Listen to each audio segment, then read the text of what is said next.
And turn my video too. Okay. Can everyone see my screen?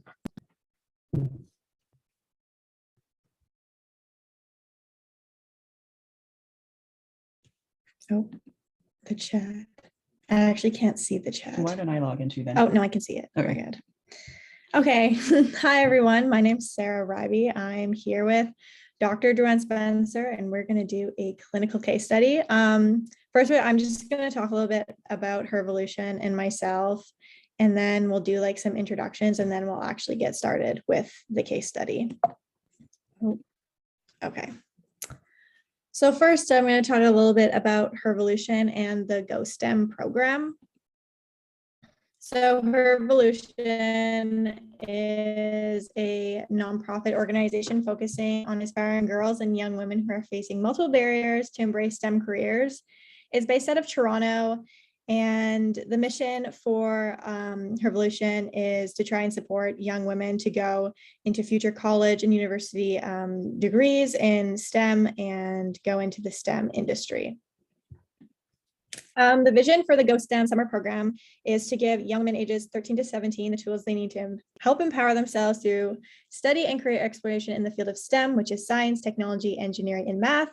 And this program offers interactive sessions where participants learn about STEM careers and what it's like to work in a STEM company.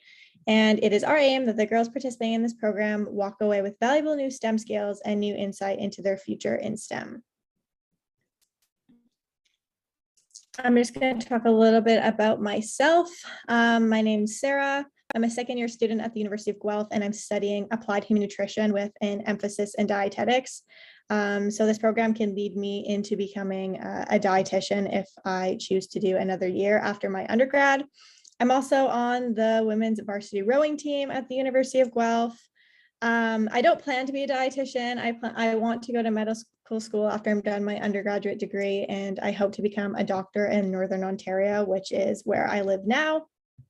I joined the ambassador program at Hervolution because I want to help end the gender gap in STEM, and I want to help educate young girls like yourself who maybe are facing barriers, or to just talk about what STEM careers have to offer and the possible education you might need to become a woman in STEM. I'm just going to say a little disclosure about this presentation. The presentation is not sponsored or endorsed by a third party, and Dr. Spencer and myself are volunteering our time to give this presentation today. We're not being paid or sponsored by anyone else. So I did want to go around. I know there's not a whole bunch of participants today, so I was hoping we could go around and like introduce ourselves. Maybe just say your name, where you're from, and what grade you're in. And then I'll get Dr. Spencer to introduce herself. So if anyone wants to unmute and say who they are, that would be great. Hi, I'm Ella. I'm from Toronto and I'm going into grade 12. Oh, cool.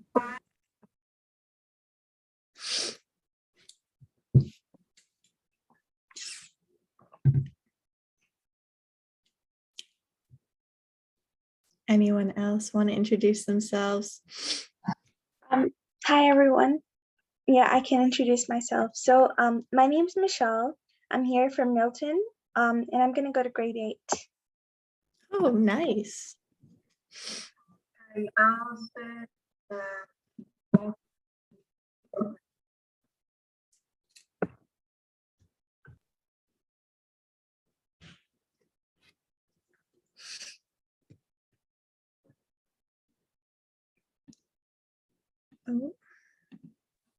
Hi, I'm Devin. I'm from Brampton and I'm going to grade 9.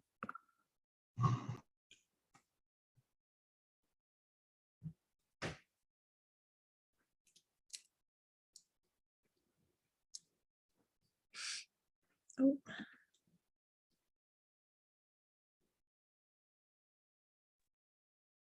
Hi, my name is Shaina, and I'm going to grade 12 this year. Yeah. Hello. Hi, I'm Zainab. I'm going to grade 8 this year and I live in Milton, Ontario.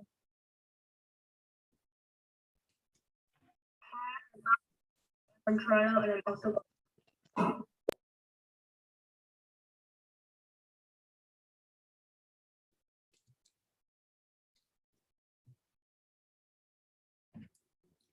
Trying to see who I'm missing on the participants list.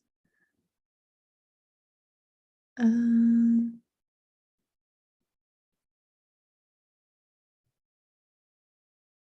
does anyone else want to introduce themselves before I introduce Dr. Spencer? Yeah, I'm one of the participants. My name is Cowther. I'm going to do grade 12 and I'm from Ottawa. Oh, nice. Thank you.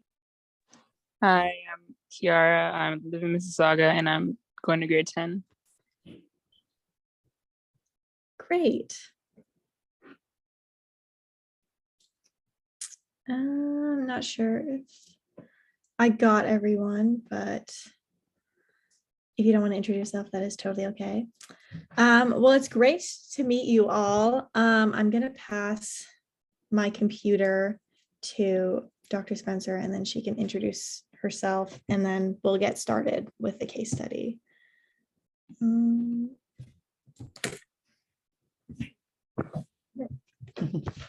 Hi, everybody. So yeah, I'm Dr. Spencer. My first name is Joanne. Sarah approached me to ask if we could do a presentation for a clinical case in medicine that might give us some examples of how a patient would present, kind of the different things to think about in making a diagnosis, and thinking about alternate diagnoses, which you will learn in this particular case is very important. And then we can talk about some of the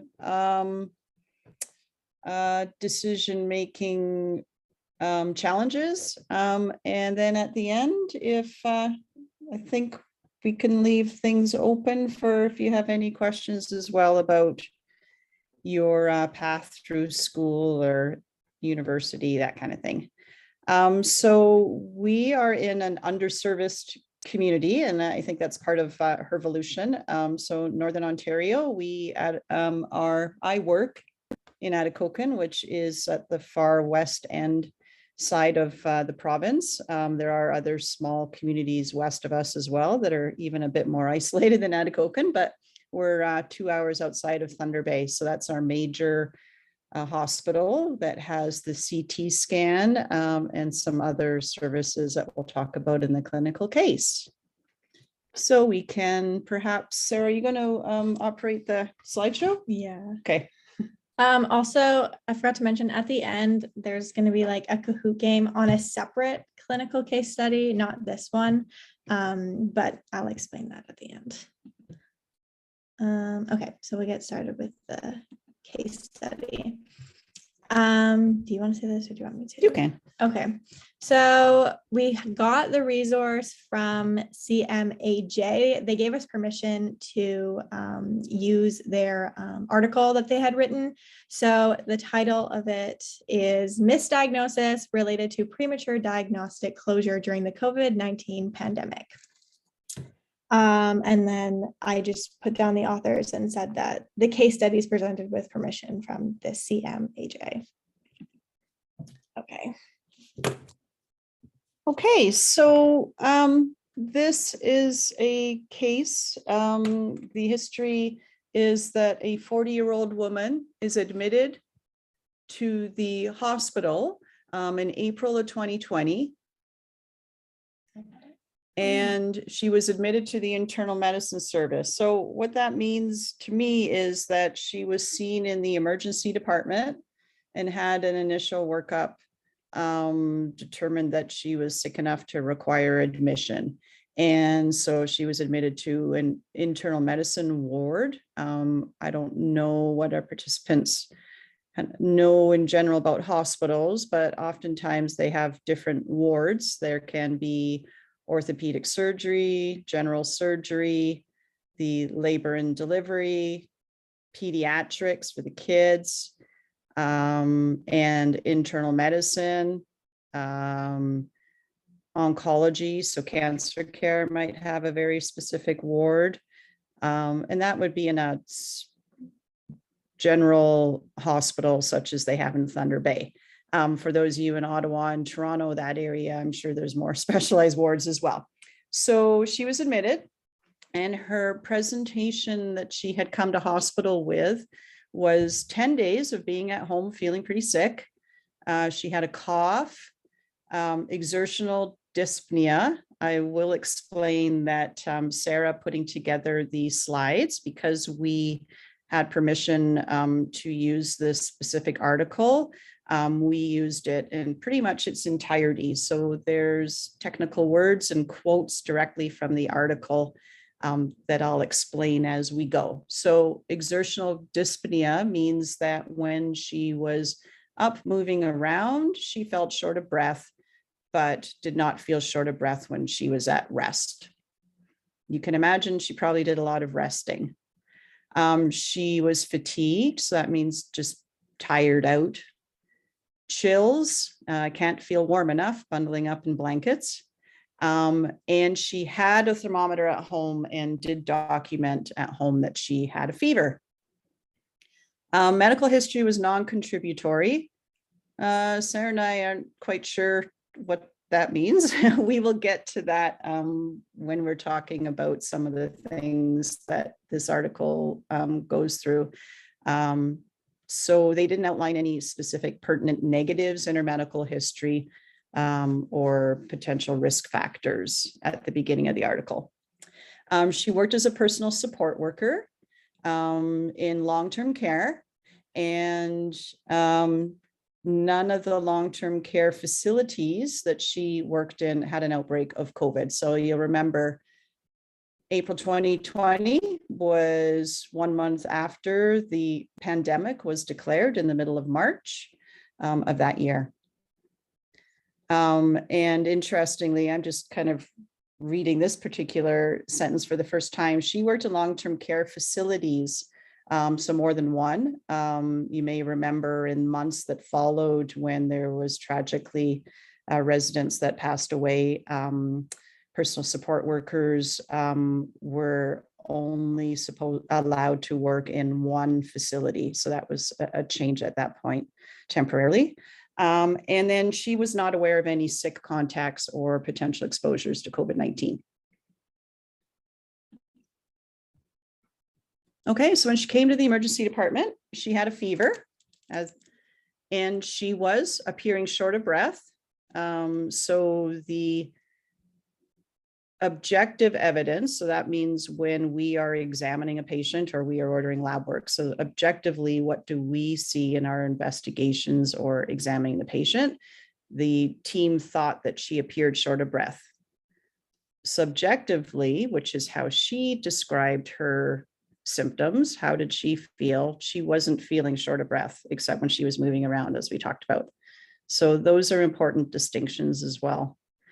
And her breathing rate was 28. That's quite high for an adult. Okay, so us sitting around the table might be 16 breaths per minute, something 14. Like that.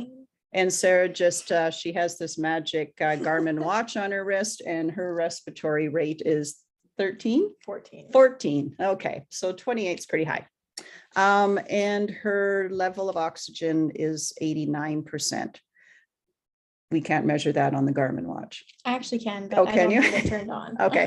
All right. So 89% is low, and adults sitting comfortably, even with exercise, really their oxygen level is going to be in the high 90s. So 89% is where she's at. Okay, so they ordered blood work. I'm just wondering if we want to go step by step and go back to her presentation and talk about what we think is going on with her based on just her history. Okay. Okay. Can we go back to the vitals? Sure. Okay. So a large portion of diagnosis in medicine is based on history. and the vitals and the physical examination. So investigations are something that help us with our diagnosis, either to help rule in things we're thinking about or help rule out. So certainly based on just her presentation, she was at home for 10 days and didn't get any better on her own. So we kind of know we have to do something to help her get better. 10 days is a long time to be at home and as a young woman or a young man and still not be feeling any better. So she did the right thing to come into the emergency department. She had a fever. So 10 days and having a fever, one wonders if there's some other type of infection going on still, because that's a long time to not be able to fight off on your own a virus. And I'm sure all of us in this session have had a cold or the flu as we've been growing up and have had fevers and they've gone away on their own. So why does she still have a fever at 10 days? And short of breath, and she's in distress a bit with her breathing. She's not getting enough oxygen in her lungs, in her body, and she's breathing pretty fast to try and get that oxygen, and it's just not happening. So one would think there's either something going on in her lungs or her body is struggling, and she's trying to breathe off some metabolism that's causing her distress. So based on just her presentation, she's pretty sick. She hasn't gotten better on her own. So I have to think about, well, what is happening with her that I need to do something to help her feel better, because there needs to be an intervention. So because she's done the right thing already and tried to wait it out a little bit. So that's where I'm thinking. And the next page. Okay. All right. So what blood tests might help me with figuring out what might be happening with her? So I'm thinking a breathing problem, like a pneumonia, like something going on her lungs. And I'm thinking about something just generally in her body that's causing her distress, that her lungs are trying to help things get better. That's a hard one to explain, but white cell count, they don't list her full white cell count. Lymphocytes and leukocytes are a portion of her white cell count.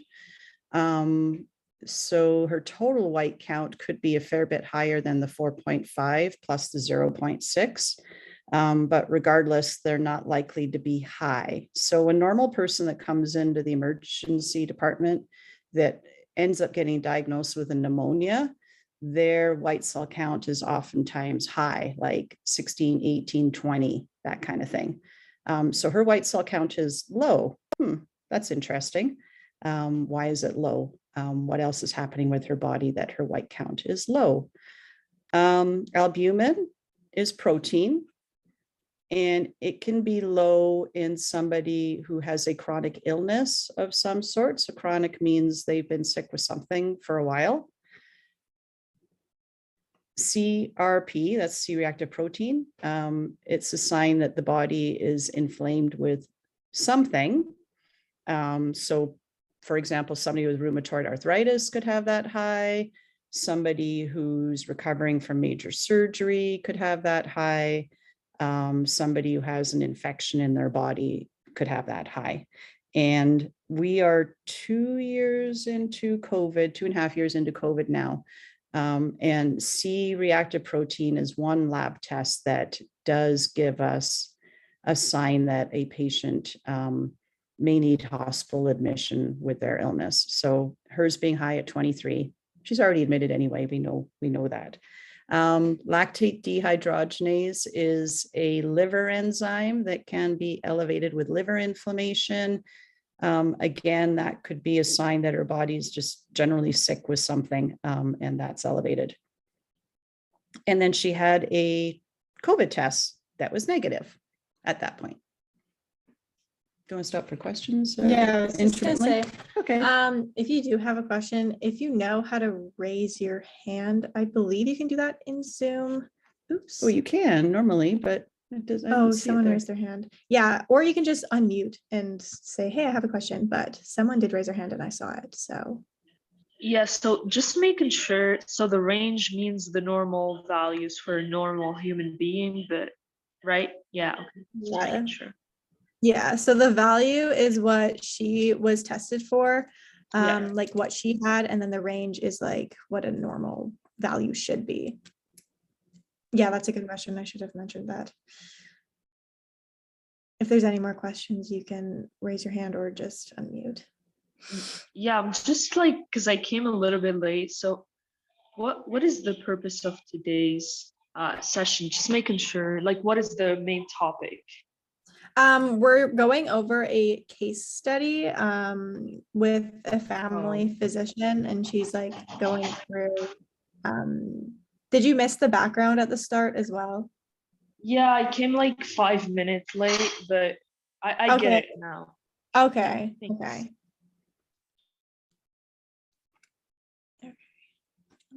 All right. Okay, go to the next slide.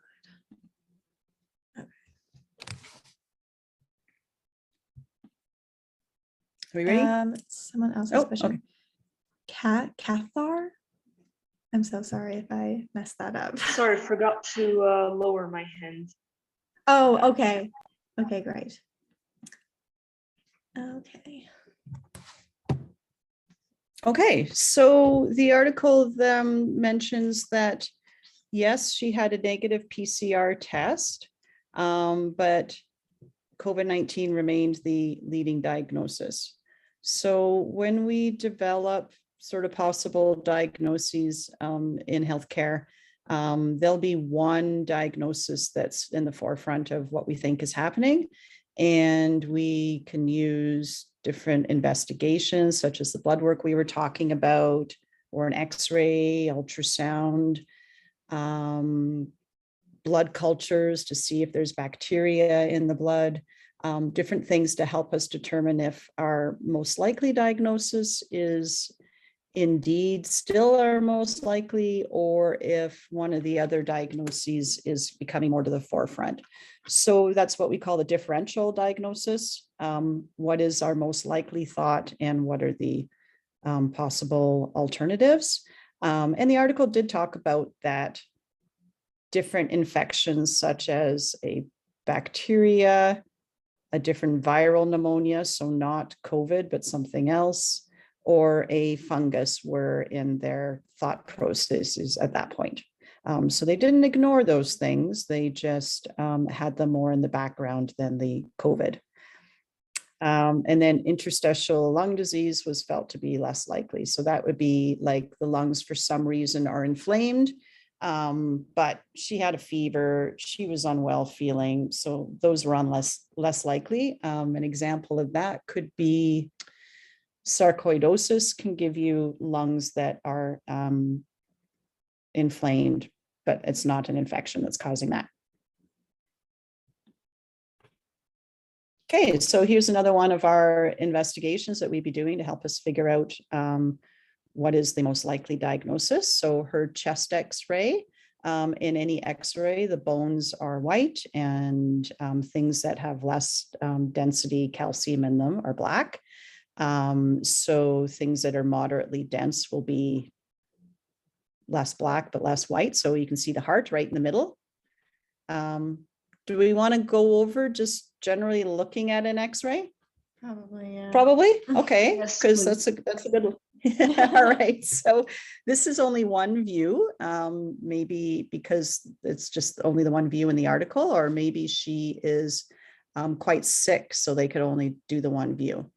So in evaluating a chest X-ray, just like looking in any other X-rays, or, you know, when you're in science class and you're dissecting something or you're doing a lab, always have a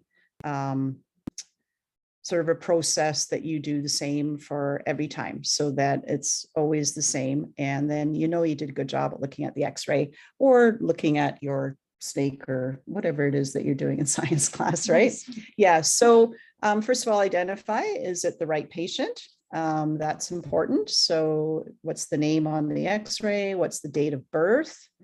And maybe even what their OHIP number is so that you know you have the right patient. Is it the right date? So are you looking at an x-ray for today, or is it one from a couple of days ago? And that's really important with electronic x-rays programming, because I mean, I can pull up like 5 different x-rays on the screen. So I have to make sure I know what date I'm looking at. And then what view it is that I'm looking at. So up in the right corner that says PA. So that means I'm looking at this x-ray front to back. So then I just sort of start at the outside and work my way in, kind of like this, right? What am I looking at? And it's always good to not concentrate on what you think you need to see, because you can do that at the end. Don't miss anything that's on the outskirts or that you're not expecting that you need to look at. And I just read an example of an article. A patient in that article was taken to the operating room after a motor vehicle crash because their spleen was ruptured and they need to have operation for their spleen. And in the subsequent couple of days was still having some pain in their belly and was discovered to have a pelvic fracture. So yeah, always look at the bones really well. Probably the pelvic fracture might not have shown up on the first day that they were in emerge though. So this patient's bones look okay. Looking at the outskirts, the shoulders are not dislocated. The clavicles line up nicely to the bones down the middle. That's the thoracic spine, right from top to bottom. And there's no air in the soft tissues around the lungs. So you can see probably her breasts on either side. And there's no air where it shouldn't be. Air should be in the lungs. But sometimes you can see air underneath the skin, like in trauma, for example. Any questions so far? Kind of working our way out and in. Okay, so then looking at the ribs themselves, we would look at every single one, see if there's any fractures or anything displaced. And then looking at the lung itself, still working from the outside in. Does the lung, if I were to draw a line around the lung, does it all line, it's hard to explain, line up. So if there was a bubble of air in the stomach that wasn't supposed to be there, I would notice that. And then the heart, is the heart big? Is the heart not? That's a totally normal sized heart on that x-ray, but somebody whose heart is very, is struggling, or they have thickened heart muscle, their heart would be much bigger. So what this x-ray is showing that they're talking about is that she has more markings in her lungs than one would expect. So that's the white parts that you see in her lungs. It's not an obvious circle of like infection. It's just kind of scattered throughout. So that's what interstitial markings look like. It's just kind of scattered throughout. There seems to be more white markings than one would normally expect. And that goes along with the physical examination, which was when they listened with a stethoscope. Bilateral means both sides. And inspiratory means when you breathe in. And crackles is like, if you're scrunching up a plastic bag, that sound, and you can hear that in the lungs. And that's the sound of air moving into the smaller airways. And they kind of pop open because they have fluid in them. And when you breathe in, they kind of pop open, and you can hear that. So that's her x-ray. Oh, and is there somebody else? Is that a hand that up? means it's recording. Okay. No hands up right now then? No. Okay. So I have a question. Okay. Is bilateral inspiratory crackles, is that bad or is that supposed to happen? Right. Technically bad. Okay. So when one listens to lungs, you should hear just the whoosh of air moving into the lungs, and it should sound the same at the top and the bottom and the left and the right. Doing a full lung examination is not just listening though. So the article didn't talk about other findings with her lung exam. Like, is she moving air on both sides? Sometimes you can even see it when somebody's breathing, that one side doesn't open up as much, like with trauma specifically. And yeah, do they have air moving in all parts of their lungs? So sometimes you can't hear any air moving into the lower part of a lung, and that could be because there's just pneumonia blocking the air moving in. Okay.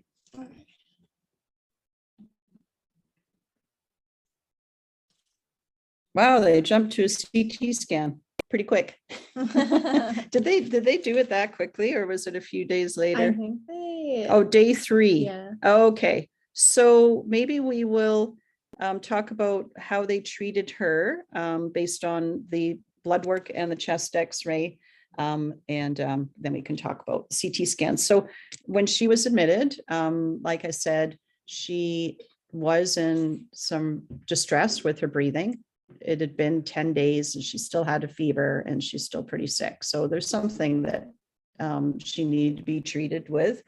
I don't think she met criteria that we have for somebody to be septic. So sepsis means when there is bacteria in the blood that are causing you whole body kind of illness.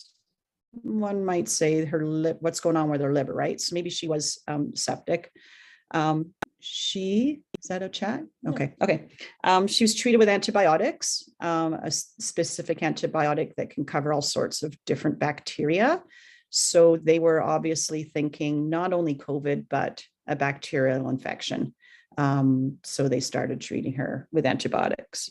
Okay. So then 3 days later, I think she was only improving minimally. Her oxygen saturation was 92%. So almost normal, but not quite there. So she wasn't quite getting better. They did another COVID test and it was negative again. So, okay, now what do we do? COVID test is still negative. She's actually getting treated for bacterial pneumonia, and she's still not getting better. So being a larger hospital than I certainly have in Atikokan, she had a CT scan. So in Atikokan, so working in an underserviced community, which is kind of what we're talking about with her evolution, she would have been transferred to Thunder Bay Regional for a CT scan. And this is her CT scan. Just one slice of her CT scan, and you can see those interstitial kind of white marks of fluid being in her lungs. And then they showed an arrow. So she had a part of her lung that had more air than one would think. So is she not draining? So that was that CT. So yes, it confirmed that there is something going on in her lungs. Question is, what is it?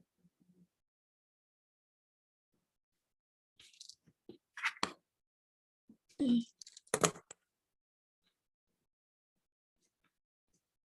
think you just talked about. I just talked about that. Yeah. Okay. I remember that pretty well then. Okay. Do you want to describe what? Oh yeah. Is that the antibiotic? That Yeah. you're talking about? Yeah. Okay. So she still wasn't getting better. She was on an antibiotic to treat pneumonia. They could have tried to switch her antibiotics around, but having access to bronchoscopy, they went ahead and did that. So bronchoscopy is a tube that's fiber optic, and at the operator's side of the tube, so that'd be the surgeon who's doing the scope, they have, they can see it. They can see what's at the other end of the fiber optic. So they go down through the mouth, through the vocal cords into the main airways and have a look at the left side lung and the right side lung. And they're looking for, is there something that's blocking air movement so that, you know, bacteria can't drain, or things are just getting blocked in there and it's getting worse.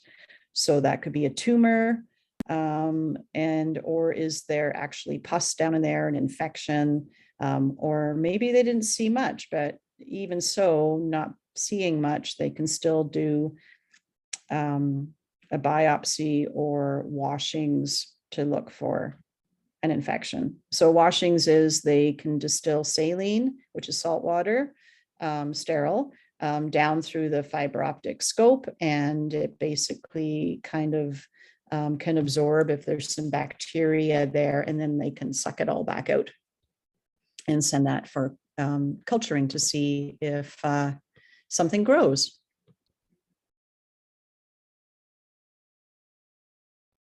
I think they very quickly noticed that she had candida, which is a yeast infection.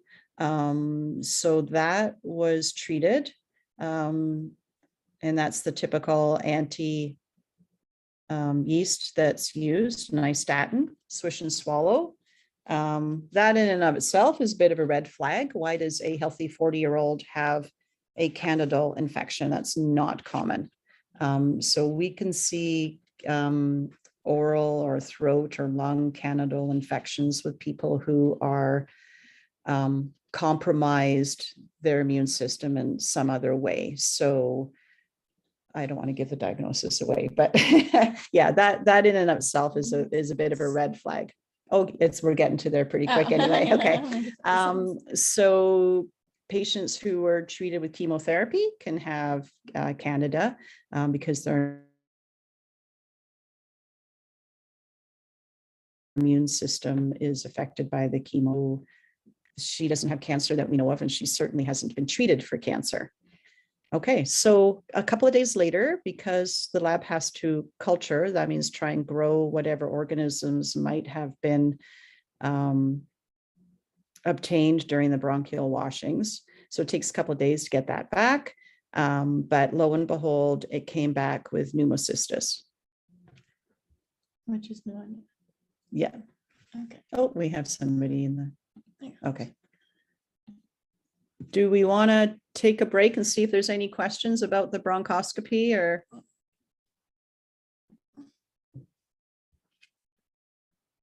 Even chat, like if you want to just type something, that's fine with us too. Sarah can keep an eye. Hey everyone, if you actually have questions, sorry I was a bit late, but hello. If you have questions, feel free to unmute yourself or just add them to chat. If you want to, you can also have the reaction, the raise your hand like this, and then we can add you to the virtual stage and you can ask your question.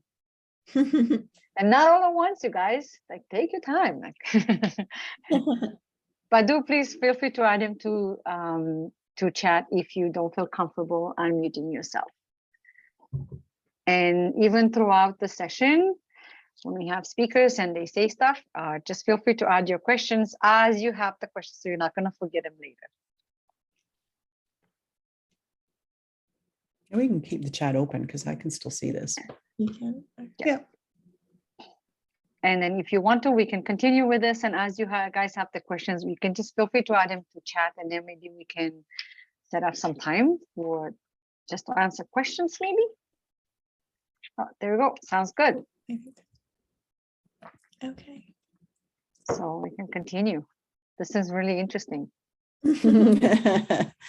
Okay, so the diagnosis for her lung pneumonia was pneumocystis in the end after the bronchoscopy. Extraordinarily uncommon infection. So what can cause that? I don't know if any of you have heard of pneumocystis. Probably not. I have not heard of that either. Okay, all right. So that is, oh, maybe. You see a chat. Nope. Okay.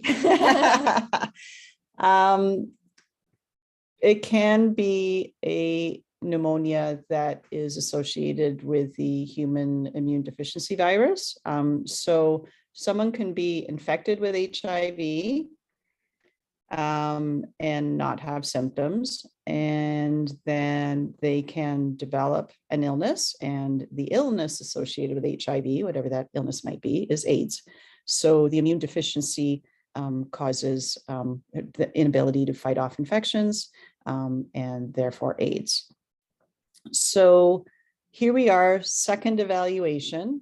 So second evaluation, I call it secondary evaluation. So that is looking at all other risk factors or reassessing the patient.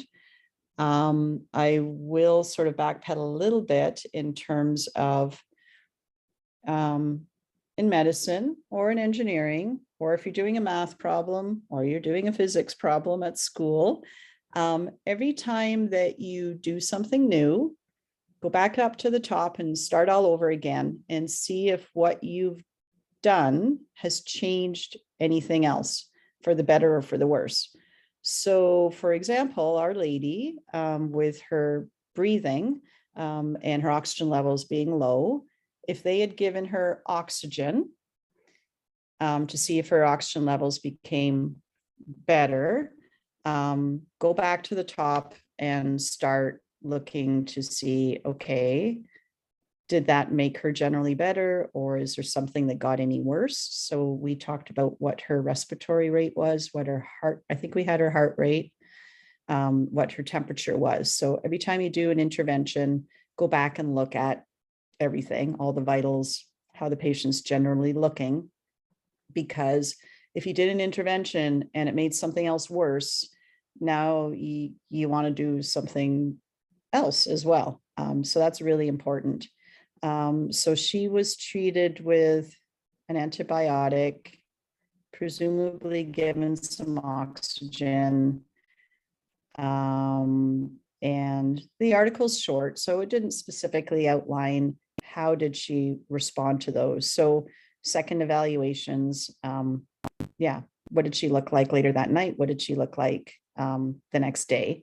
And it can also mean everything else about her that's not specifically related to this illness. As you move through a healthcare career, if that's what you choose, whether it be as a personal support worker, like this particular patient worked as, which is providing personal care to residents in the nursing homes, what she was doing, or if you're a nurse on the floor, or you're the lab technologist doing blood work, or the x-ray technologist doing the x-ray, everybody's involved with, this is the patient. Is there something changing with them? Because if something's changing, you'd want to let somebody know about it. So this is some history about her, which historically, I mean, I can remember being in medical school, your patient's admitted to the ward, and it was the job of the medical student to do their admission history and type it all out on the computer and do that workload of getting that patient's history, which is not just what they presented with, but who is this person? Okay, so what other illnesses have they had lately? What's their general health like?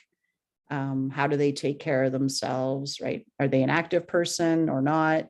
Do they eat well? What's their social history? So we know she works at an extended care unit, but we don't know much more about her. And general health. So there's some red flags that come up with that history. Presumably all of those questions were asked when she was admitted. Sometimes patients don't necessarily think that something is pertinent at the time, but it can come up later. So she's lost a lot of weight, 23 kilos. That's like over 50 pounds. Yeah, that's a lot of weight. And she's had night sweats. Yeah, so the health doctors and nurses will specifically ask about night sweats because it's not normal to like sweat till everything is soaked. And that's what we mean by night sweats. Sure, you can get hot and get sweaty just because the blankets are too hot and that kind of thing. But even if a patient is sleeping with no blankets, but is still sweating through everything, that can potentially be a symptom of a blood disorder. And then she had a plaque. So that's like a rash, a single area of a rash, could be a couple of centimeters wide. And that was determined to likely be a Kaposi sarcoma. So pneumocystis, Kaposi sarcoma are two AIDS-related illnesses. And that goes along with her weight loss and night sweats because her immune system just isn't working well. And she also at that point disclosed that she had a rash in her genital area. Those are the first two attributes mean describing the plaque. So Absolutely. Yeah. Okay. Violaceous. I almost would get on my phone and look up the definition of that because that's not a word I use very often. I'm not using like specific technical terms. I often just describe something. So, but generally it would be, it's kind of almost red, but sort of purple and angry looking, basically is violaceous. It just looks irritated. Non-pruritic means that it wasn't itchy and painless, of course. So basically she had a plaque on her chest that she didn't even know was there because it didn't bother her. Would pruritic mean itchy then? Yeah. Yeah. Pruritic means itchy. Okay. Okay.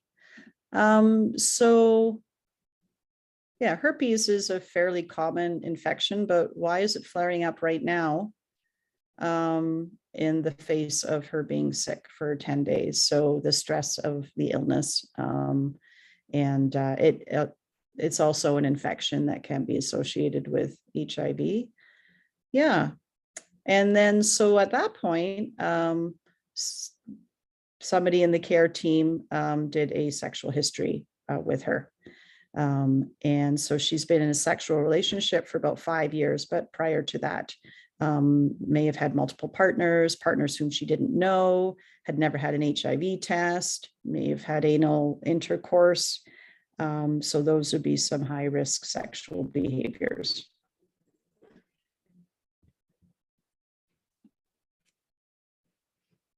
Okay, so again, blood work is an adjunct to help us on our road with the diagnosis that we think is most likely. So they did blood work to look for the HIV virus. So CD4 is a white blood cell component that helps us fight infection. It's also really important in getting an immune response from a vaccine. And the COVID mRNA vaccine does work with those white cells in our bloodstream. So the CD4 count is like in her boots. Okay, so the range is 0.43 to 1.69. Hers is a full order of magnitude low. So that's really low. So that definitely puts her at risk of what we call opportunistic infections. So the pneumocystis that she has, that's just taking advantage of her body, and she's pretty sick. So our HIV test was positive, and we can actually count how many viruses are in her bloodstream. So she has almost 1 million viruses per mil in her test. So she's really infected with HIV.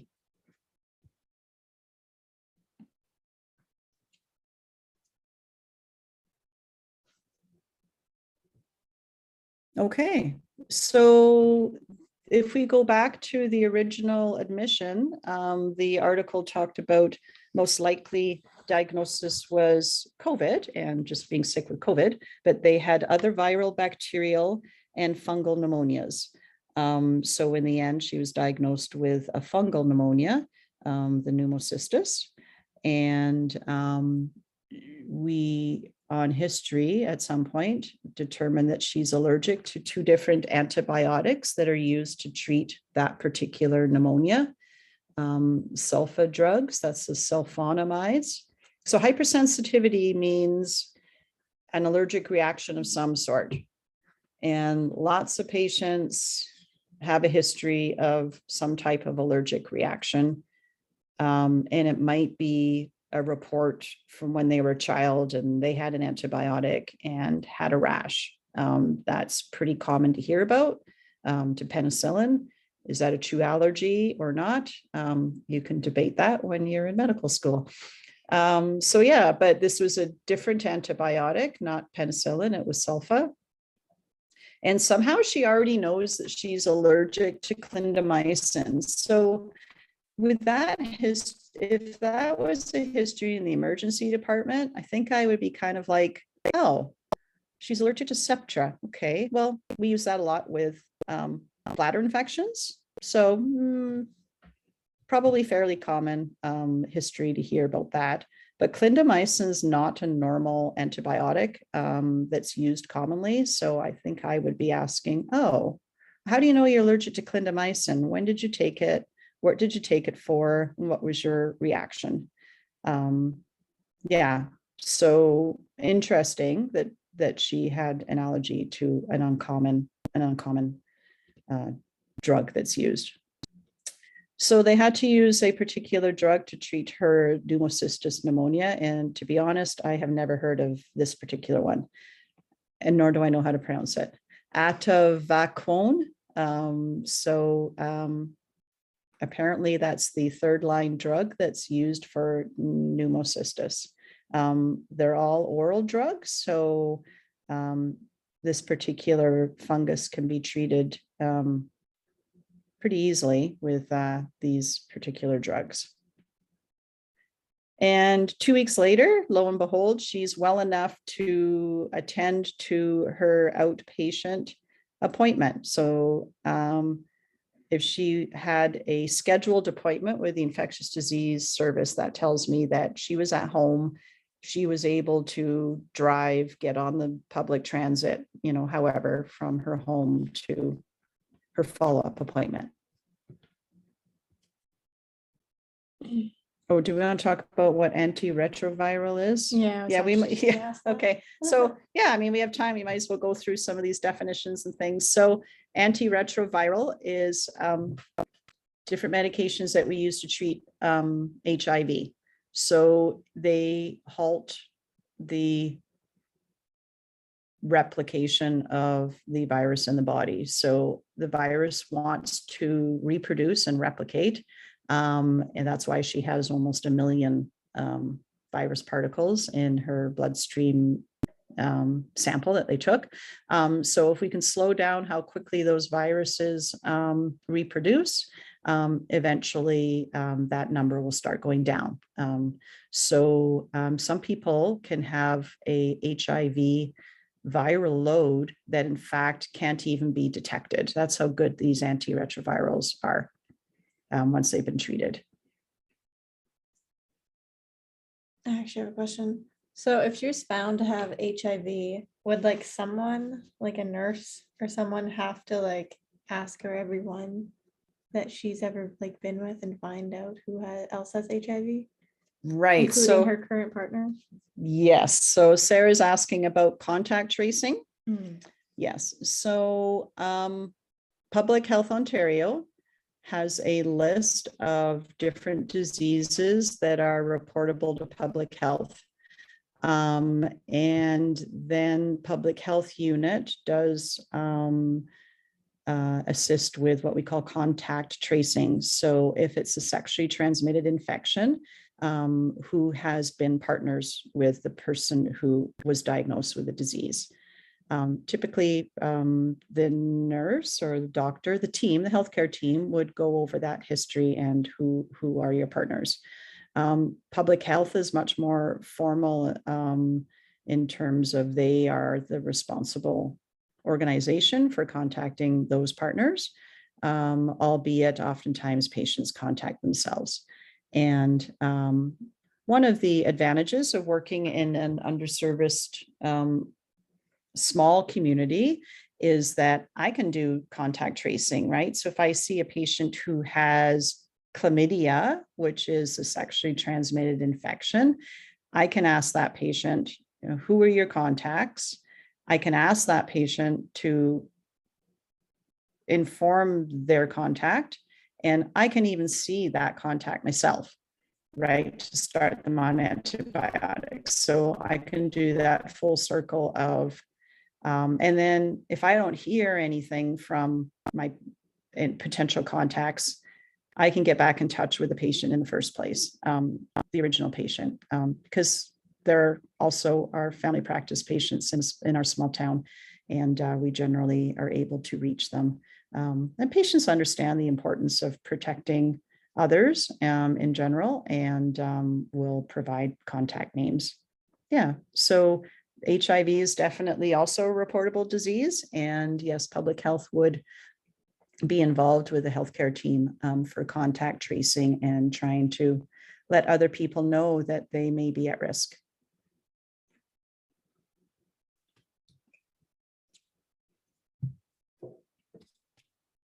Okay, so this particular emergency department presentation, like we said, was in April, very early on in the COVID illness, COVID disease. So not a lot was known about what we call the natural history. So, you know, what patients will get better on their own, who's at risk, what are risk factors. And you know, that's still ongoing even now. Yeah, and illness scripts. So that would be something like, what are the important questions that I need to ask a patient about that might help me determine if this particular disease is likely?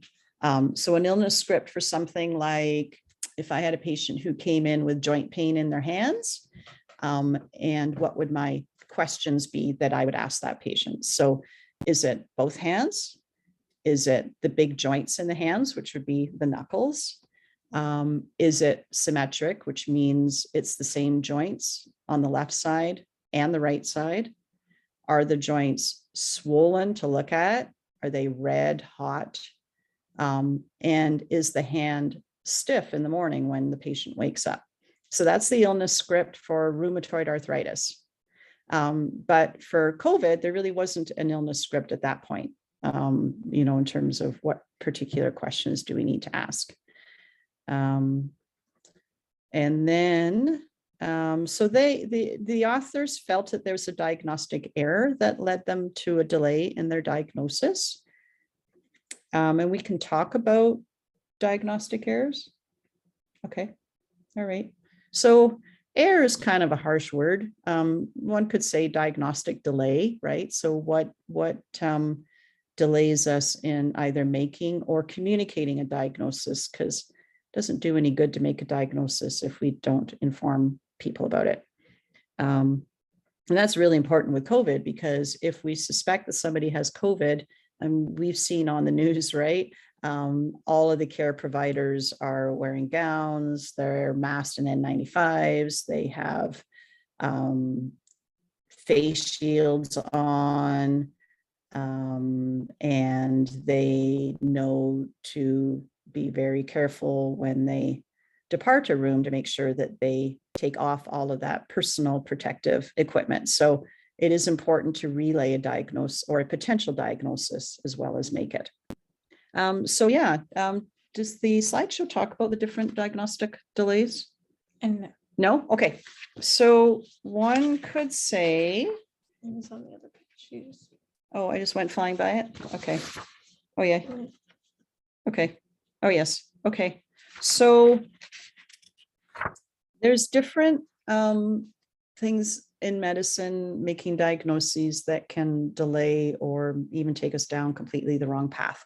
So one is called anchoring, which is focusing on a particular piece of information to make the diagnosis early. So I think that initially the focus was on the chest x-ray that did not show a specific area of the lung that had a pneumonia. Instead, it showed the interstitial markings on both sides.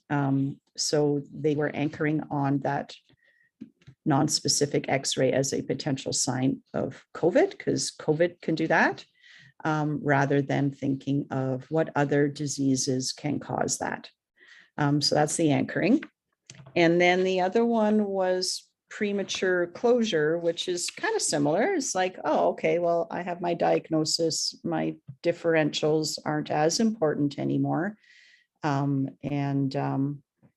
But I don't think there was an error there, because they were reevaluating the patient, and already by day 3, she was having a CT scan. And by day 7, she was having a bronchoscopy in a big hospital in the early part of COVID. I'm not sure if that would have been done any faster or not. So I think the diagnosis was, it took time, but they got there. And then the other one is called a zebra retreat. So that is, it's kind of a funny one. So if you're looking in a field of horses and there's one zebra amongst there, but you're more likely to see a horse. So it's kind of making the common diagnosis and not kind of focusing your attention on the uncommon one. Yes, common things are common, but sometimes there's a zebra in the crowd.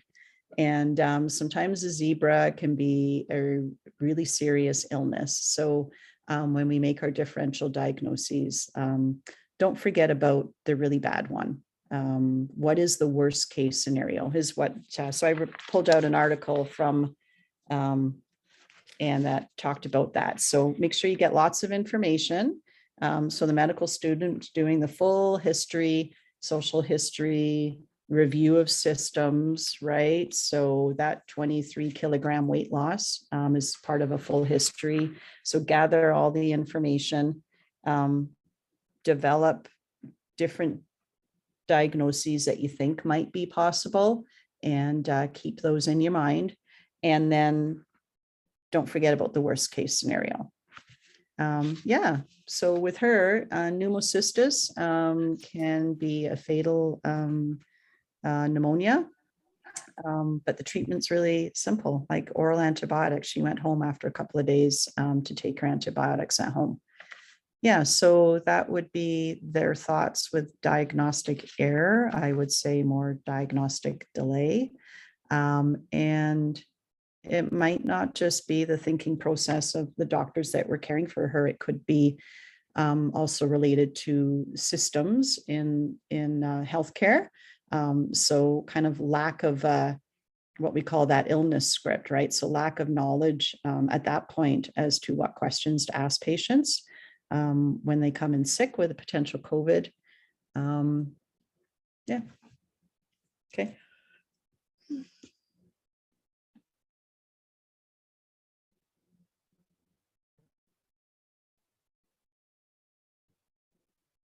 I think that's kind of what you just talked about. Okay. Yeah. So this article reflected back on their road to the successful discharge of this lady. And they felt that when she came in, her symptoms were quite characteristic of COVID. Absolutely true. So that's the road that they were going down. I think her heart rate was really fast when she came in. Her oxygen levels were pretty low. And she'd had 10 days already of trying to recover from COVID. So what else could be going on? And I think they did the right thing, because they did put her on antibiotics. Just turned out that it wasn't the right antibiotic in the end. And then the blood work. So looking at blood work, if you're using it to help you make a diagnosis, don't forget that blood work abnormalities can happen with other illnesses as well. So apparently the low lymphocyte count is associated with HIV as well, as was the chest X-ray. So I don't really think that the blood work nor the chest X-ray helped rule in COVID. But they kept looking at her and seeing what other investigations they might need to help either rule it in or rule it out. Yeah, so the first thing that they talked about was overestimating the results. Yeah, they may have overestimated blood work and X-ray that could have been abnormal from other diseases as well. So that was the anchoring we talked about. And then the premature closure, perhaps there wasn't enough of a full history about her as a person and other risk factors that she might have. And I don't think they prematurely closed the case at all. She was an inpatient and she was able to get a CT scan and a bronchoscopy because the team knew that she wasn't getting better. So what else did they need to do? Yeah, so she came in with a zebra for sure in the face of the very early stages of COVID. But she recovered and was later successfully treated for her HIV as well. Oh, that's the end. Okay, so if we can kind of open up the floor to either chats or just unmute yourself and ask a question. Oh gosh. Anyone have a question? Mhm. And just type it in the chat if you want to, if that's more comfortable, or you can unmute yourself. Not all at once. Come on, let's take our turns.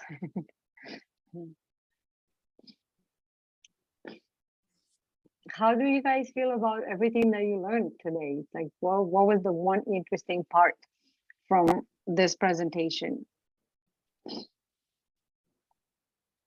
Feel free to add that to chat, or you can unmute yourself.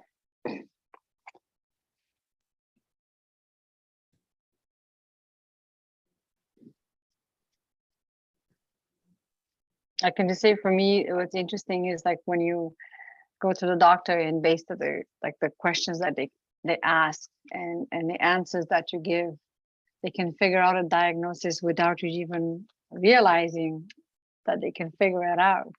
Or even just based on like, oh, you're allergic to this. Oh, okay. So that can take you to a different, there's a one comment here that there's so many stages of care and treatment after a patient gets admitted. Yeah. How many steps there are in refining the diagnosis of a patient? That seems interesting. Okay. And there's a question from Yatusha. He says, could you talk a bit more about serving an underserved small community, especially from a medical standpoint? What does this intimidate them to approach a doctor? Oh, or what has changed and what can be done? Yatusha, you want to unmute yourself and ask the question? Yes, sure. Sorry. I just want to know more about like what it's like to be a doctor in underserved and like small community. Like, are the patients more intimidated to approach a doctor, and like what has changed and like what can be done in small communities from a medical standpoint? Okay, so I've been in out of Koken for 30 years now, officially hit the 30-year mark. So working in a underserviced or small community,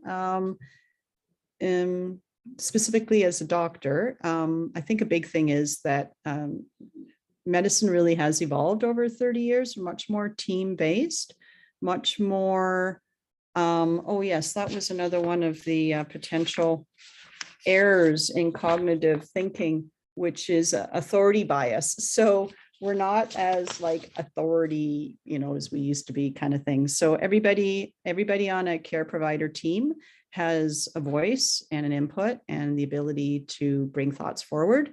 And that actually is really important. I think that does help providing care in an underserviced community. So if we're in the emergency department and there's a sick patient and we're, going down the road of a diagnosis and doing a treatment, I know that the nurses in the room are like evaluating the patient, and will like let me know like, oh, this person's blood pressure just dropped, right?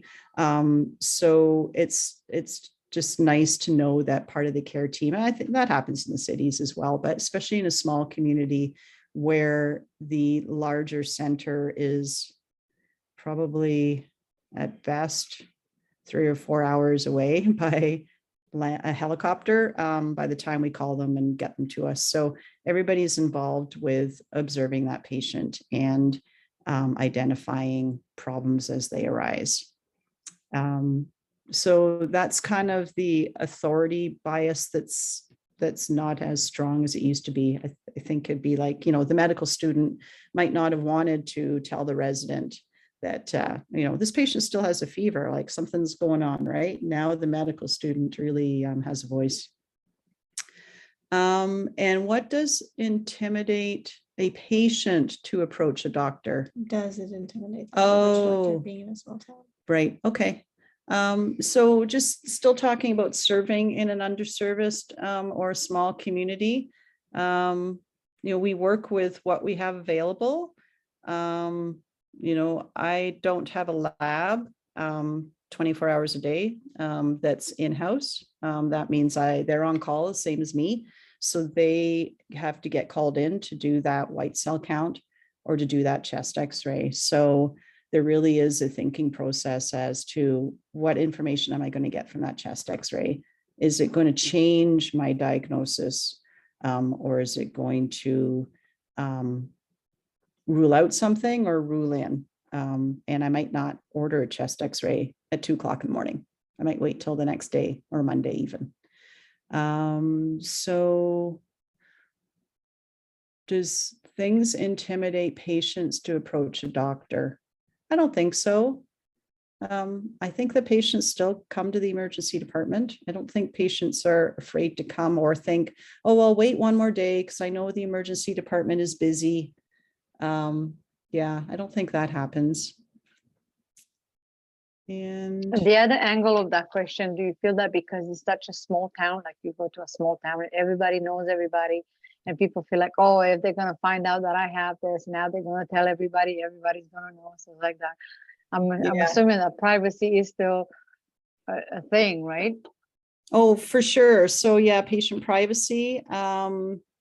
Patients know, they do know that their lab test, for example, goes through the community lab at the hospital, and therefore very specific people are going to know what the results are of their test.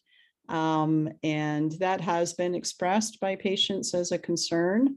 But deep down, people understand privacy is privacy. So yes, someone might know that there's a certain illness that's happening, but that's sort of a private thing, and that their privacy is indeed protected. But yeah, patients do ask about it.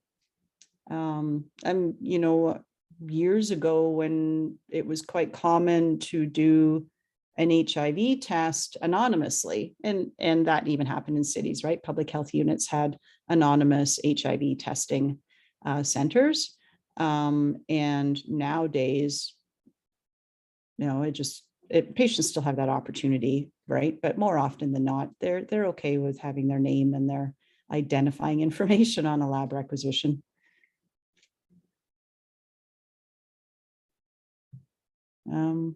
Yeah, maybe we'll scroll up because there's a couple other questions in the chat. Here we are. These weren't questions. These were okay, people saying what they learned. Okay. Oh, how many steps are there in refining the diagnosis of a patient? I think that was saying what she learned. Okay.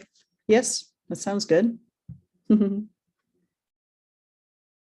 were paying attention. That's what they say. Yes. Yeah, that's right. Yeah. And I do know when I have an inpatient in the hospital, and if they're pretty sick, I always do what I call tuck-in rounds, even if it's by phone. I'll call the hospital and talk to the nursing staff and just go over what's been happening over the last few hours with a sick patient. Because sometimes something will come up. You'll realize that something has changed. So tuck-in rounds, good to do in person, but when you're you're on call for the hospital, right? We're not there for the whole day. So yeah, time can tell a story too. Usually does, actually. As did our patient in the example, right? Time told the story because she didn't get better as one would expect, right? So tuck in rounds, right? Is the fever settled down yet? Is she breathing a little bit better? And the answer was no. So what are we going to do tomorrow? We already have a game plan for tomorrow as to what we might need to do or investigate. Mm-hmm.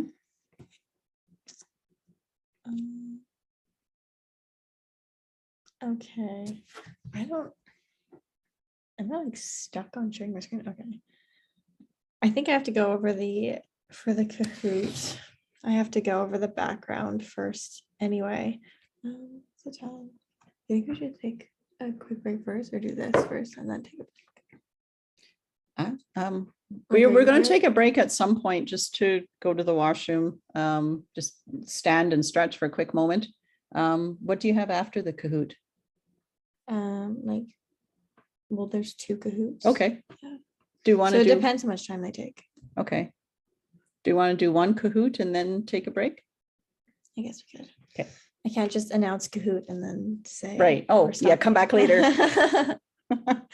Okay. So I'll just go through the first one and then I'll have to pull up the Kahoot after. Do we know what Kahoot means? I don't know what that word means. I think everyone but you knows what it is. Oh. It's an online game. All An these online young game. people, Okay. you know. I feel like most people know who Kahoot is.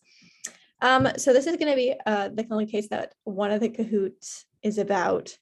So this information is kind of important for the Kahoot game. I would have wrote it on the Kahoot, but I had a word limit.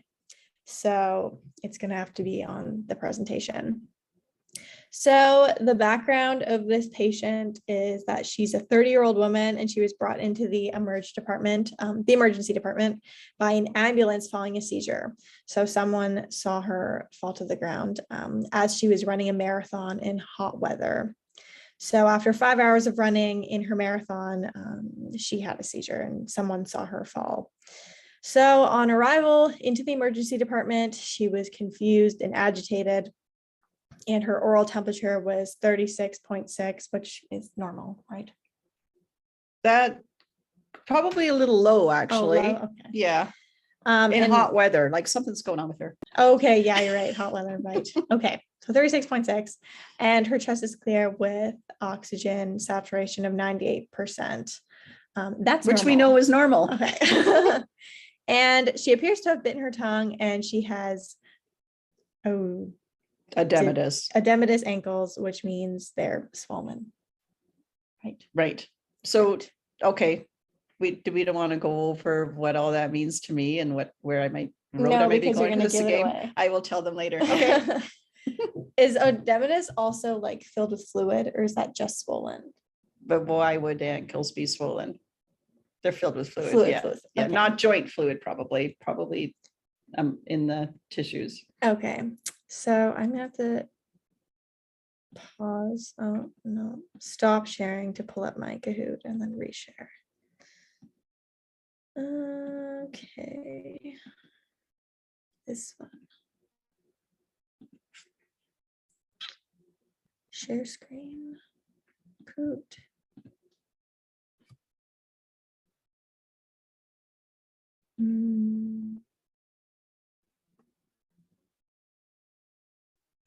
Play Kahoot.